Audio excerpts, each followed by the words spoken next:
Você já se perguntou que no momento em que você dá a descarga no banheiro, aquele problema simplesmente desaparece? Mas para onde ele vai? O que acontece nos próximos 10 segundos, 10 minutos, 10 horas é o que separa uma cidade sustentável de um desastre ambiental silencioso. E hoje eu vou te levar na jornada do seu esgoto e te mostrar porque o destino dele pode ser muito surpreendente, perigoso muitas vezes, do que você imagina.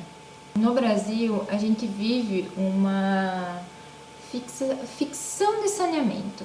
Sabe aquele bueiro da esquina? Se o esgoto da sua casa estiver ligado ali, ele está indo direto para um rio ou para um córrego mais próximo. E às vezes ele pode estar sem um tratamento adequado. É por isso que muitos rios urbanos eles cheiram mal, mesmo em bairros nobres. O problema acontece porque as cidades elas crescem rápido demais e a infraestrutura invisível fica para trás. É o famoso o que os olhos não veem, o nariz sente. O bueiro ali da esquina, ele tem o objetivo de levar a água da chuva rápido para o rio para não alagar as cidades. Mas o problema real é que milhares e milhares de casas e apartamentos ligam o esgoto direto nessa rede de chuva, nessa rede pluvial. Isso se chama ligação clandestina, todo mundo já sabe. Mas ninguém sabe que aquele cheiro de ovo podre que sobe dos bueiros em dias quentes é dessa matéria orgânica em decomposição que não deveria estar ali, porque ali é lugar para apenas para a água da chuva. Eu quero que você observe as cores dos rios próximos aí a você. Se a cor do rio está preta, está cinza, ele virou um esgoto a céu aberto. E muitas vezes por causa desse erro básico de infraestrutura. As cidades elas crescem por cima do rio, mas esquecem de planejar o que está por baixo. E o pior que quando chove forte, esse esgoto ele é misturado com a água da chuva e transborda. E aí onde volta toda essa água para dentro das casas mais baixas que estão aí próximas. Isso tudo é um risco biológico enorme e que ninguém se discute naquele almoço de domingo. Escuta essa que é um exemplo prático que eu vivi na consultoria. O cliente achava que o esgoto estava sumindo no terreno, mas o sumidouro dele estava era saturado. Qual foi o resultado? O esgoto começou a transbordar pelos ralos dos banheiros. E aí qual foi uma das soluções? Tivemos que reavaliar todo o dimensionamento daquele sistema conforme a capacidade de absorção daquele solo. Não é só você cavar ali, muitas vezes os pedreiros, né? Eles vão ali, não botando culpa nos pedreiros, longe disso, eles vão cavar o buraco, mas eles estão fazendo conforme está no projeto? O projeto do engenheiro está correto?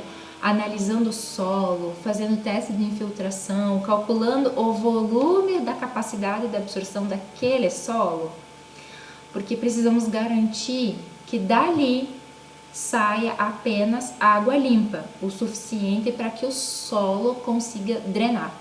Entendido? Isso é uma engenharia invisível, mas é o que garante que você não vive esse problema, que não tenha um passivo ambiental e que você não sofra com odores persistivamente. Então nós vamos entrar um pouquinho na parte técnica agora do vídeo. Para você entender como deve se resolver aí na sua casa, aí no seu cliente, nós precisamos falar um pouquinho de física e um pouquinho de normas. Nós temos uma norma brasileira, a NBR 9649, que ela dita como as redes devem ser projetadas. Então, na prática, se a sua cidade não tem uma rede coletora de esgoto, a responsabilidade é sua.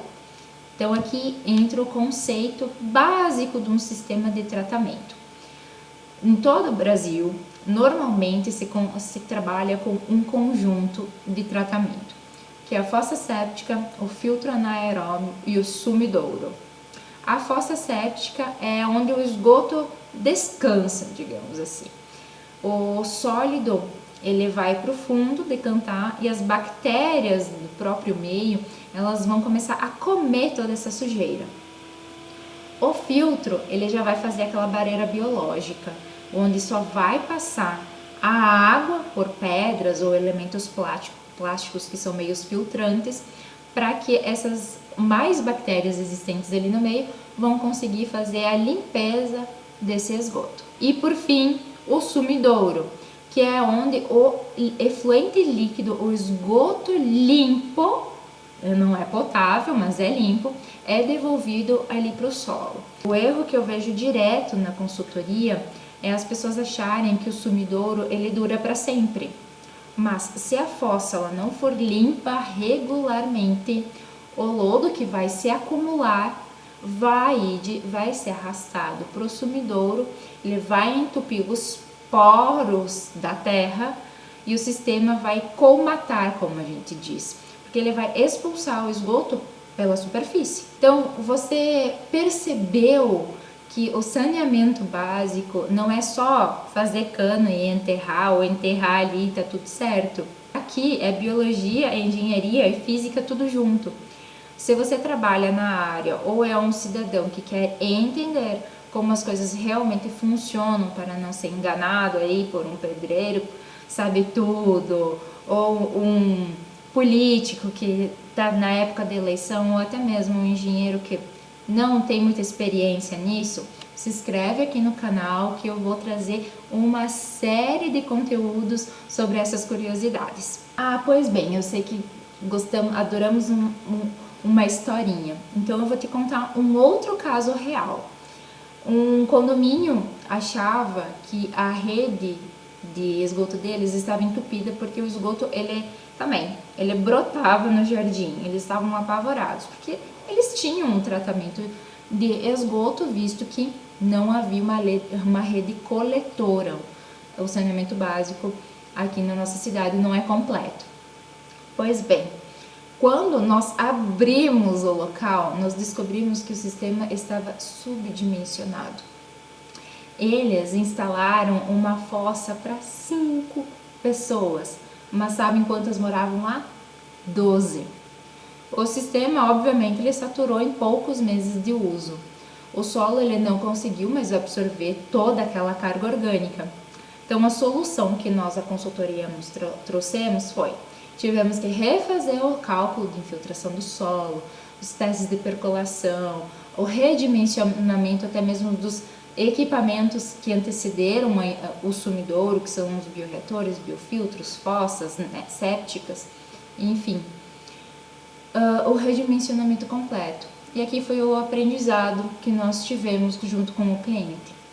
Às vezes economizar R$500 no projeto do saneamento, lá na frente pode te custar mais de 10 mil, com reformas, muitas vezes multas, e até mesmo a incomodação de todo aquele transtorno de obra, que não precisaria caso fosse feito certinho. Então, muitas vezes o lema do barato custa caro. E vem, eu gostaria de saber, você que está assistindo do outro lado, me conta na sua rua, onde você mora, o sistema ele é rede pública ou cada casa, cada apartamento tem que ter a sua própria estação de tratamento? Comenta aqui embaixo para mim entender como está o saneamento básico da sua região.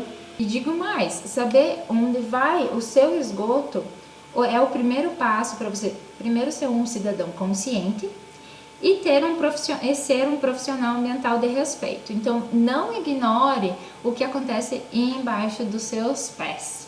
Recapitulando, verifique se a sua ligação é na rede pluvial ou na rede coletora. Se for fossa, faça uma limpeza anual, essa é a dica. Se é casa, a limpeza anual ela já está suficiente. Se for apartamento, um conjunto habitacional, você precisa enxugar um pouquinho mais essa frequência de limpezas, ok? Espero que você tenha gostado desse vídeo, obrigada por ficar até aqui E se esse vídeo abriu a sua cabeça de alguma forma, compartilha com o grupo da família, compartilha com mais pessoas para que todo mundo possa entender melhor sobre a importância do seu esgoto, e nos vemos no próximo vídeo.